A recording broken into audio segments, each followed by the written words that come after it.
nkusiba bamukomedde okumala ekiseera.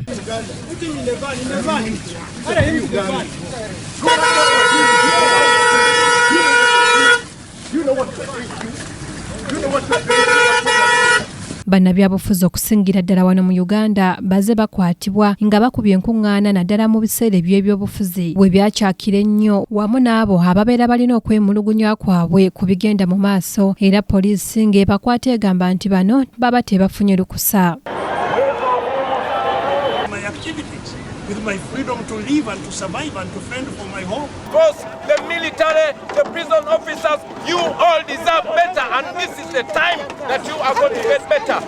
The lowest paid police officer should be earning at least 1 million shillings. Yambikidwa wansi w'etteeka erifuga Enkugana n'okuba nti bano bagenda okuyita 20,000. Bannabyabufuzi mu ggwanga w'owulirira bino nga basanyufu bya nsusso oluvannyuma lwa Palamenti okuggyawo Akawayiro ak'omunaana akafuga poliisi mwebadde kwatira omuntu akubye olukuŋŋaana nga tafunye lukusa. Munnamateeka ate nga mubaka wa Palamenti akiikirira abantu b'e Bugiri Asumaani basaalirwa nga yakulembeddemu okujja Akawayiro kano mu ssemateeka n'obulala agambye nti kati bannabyabufuzi baakwetaaya. Nti oteekateeka kola lukuŋŋaana naye olukuŋŋaana olwo luyinza okutabangula eddembe.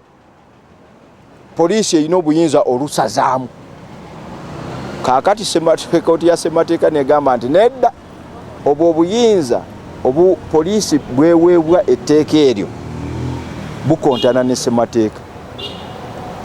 Kkooti ya ssemateeka negamba nti yo poliisi bwefuna obujulizi nti olukuŋŋaana lujja kutabangula emirembe mu kifo ky'okululinnyirira oba olusazaamu edipulooyinge wabeerewo oda si kulusazaamu. Nga yayita mu Kawayiro ak'omunaana mu tteeka erifuga enkuŋŋaana erya Public Order Management Amendment Act, poliisi ebadde kakozesa okukugira bannabyabufuzi n'abakola enkuŋŋaana okubagumbulula. Naye obutategeeza poliisi si kukugira okitegeera.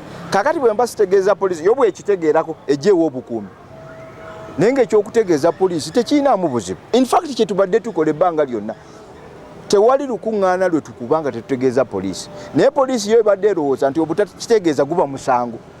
So awo wewali enjawukana yaffe nabo. Ekiguddewo ate awo ate toyinza kuddukira poliisi n'ogigamba nti anti twabagaana okubeera okumanya enkuŋŋaana zaffe. Kyandibadde kirungi nnyo nti poliisi etegeezebwa nti waliwo olukuŋŋaana era neebanga esobola obbawa obukuumi mu nsonga ezo. Amateeka agawerako agaggiddwa mu ssemateeka okuli n'Akawayiro namba 27A mu mateeka agafuga poliisi ku muntu abeera ateeberezebwa okuba n'omusango okweyanjula ku poliisi n'okukola sitatimenti era kkooti etaputa ssemateeka yali yakagjawo. Ssemateeka nti ekyo kikyamu olinga onkaka okwewaako obujulizi ate nga ssemateeka egamba nti omuntu taakakibwe nga kwewaako ki bujulizi. So ekyo kkooti n'ekisazaamu. Kkooti n'egamba nti poliisi yo bw'eba eyina byekwagaza ng'egamba nti wazza omusango ng'eyina obujulizi bakwate obujulizi obwo babutwale wa DPP agende mu kkooti y'eba ekuwa ekibaluwa kibakuntumye.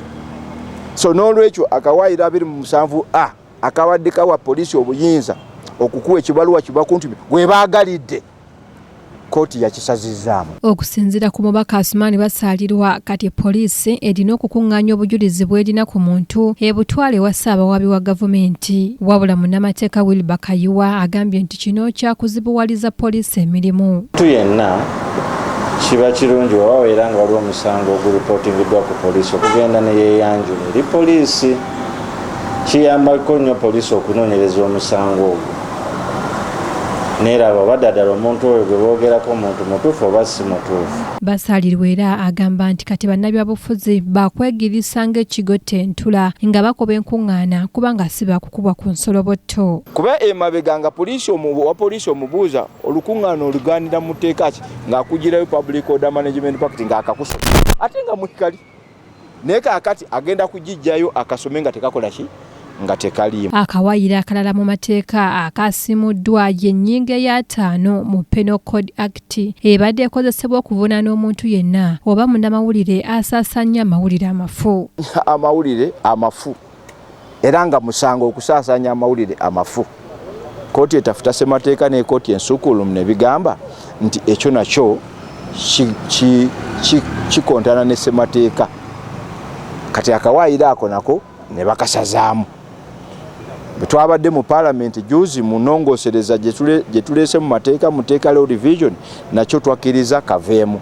Kakati obuzibu bubadde kati obwo obuwayiro obusatu obwo bwe bubadde businga okubeera obukulu. Ono agambye nti kati waliwo n'obuwayiro obulala bw'ayagala okutwala mu Palamenti obuludde mu ssemateeka wa Uganda nga tebukyalina mugaso. Ekirungi era kye namuwulidde ayogerako kye tuyita Constitutional Review Commission bwabeerawo akakiiko akeetengeredde katandika okunoonya ebirowoozo bupya mu buwayiro bw'enjawulo mu ssemateeka y'eggwanga bwe tusobola okutunulamu n'okukyusaamu.